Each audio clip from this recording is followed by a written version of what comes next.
इस्लाम में क्या रिफॉर्म्स की गुंजाइश है या नहीं है? एक तबका कहता है कि उसमें रिफॉर्म्स की जरूरत है, फिर एक तबका कहता है कि नहीं भाई ये तो सब कुछ लिखित है, उसमें आप किसी भी तरह का कोई रिफॉर्म या बदलाव कर ही नहीं सकते हैं।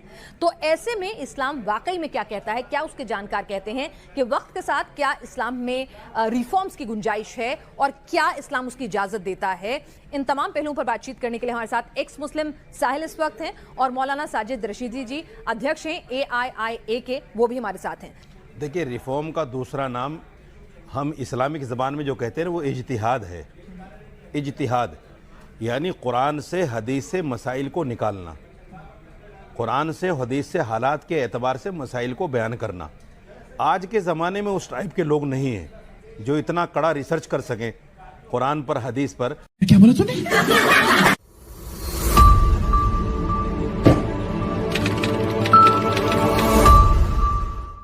अगर हम बुर्का प्रथा की बात करें या पर्दा प्रथा, बुर्का तो है भी नहीं शब्द, ऐसा कुछ जानकारों ने मुझे बताया जब हमने पिछले एपिसोड्स किए, तो अगर पर्दा प्रथा है, कोई लड़की है उसे स्विमिंग चैंपियनशिप में भाग लेना है और ऐसे में उसे लगता है कि हाँ यहाँ रिफॉर्म होना चाहिए, तो इस तरह की कोई गुंजाइश इस्लाम में है कि नहीं?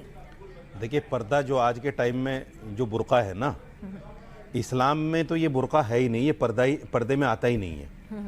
मैं तेरा झूठ। लोग ये कहते हैं कि इस्लाम का हिस्सा नहीं है पर्दा, वो नाअहल हैं, जाहिल हैं।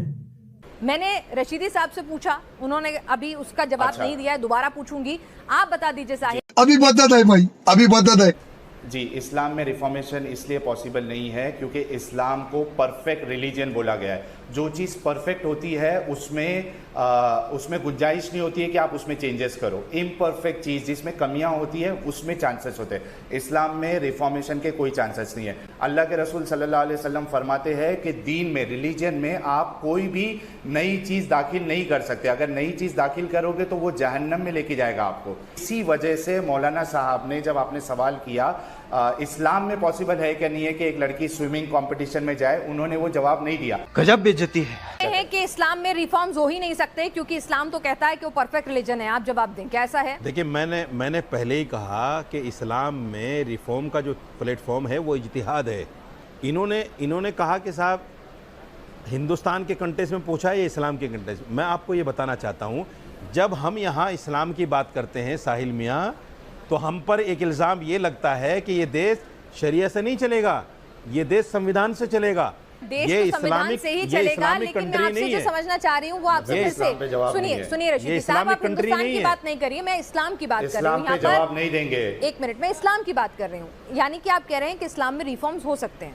मैंने बोला ना, जिहाद उसका रास्ता है।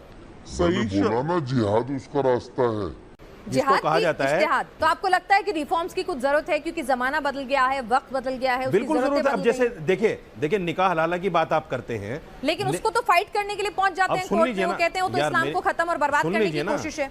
निकाह हलाला क्या है? इस्लाम में नहीं है। आप कहाँ के ज्ञानी बाबा?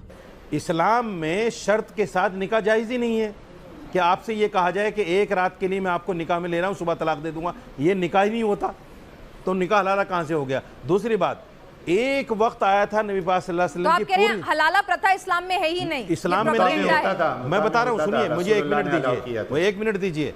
नबी पाक सल्लल्लाहु अलैहि वसल्लम की जिंदगी में भाई तो 3 तलाक भी इस्लाम में नहीं था, आप कह रहे हैं प्रोपेगेंडा था। नबी पाक सल्लल्लाहु अलैहि वसल्लम की जिंदगी में, नबी पाक सल्लल्लाहु अलैहि वसल्लम की जिंदगी में हलाले का एक वाकया पेश आया, एक वाकया सिर्फ।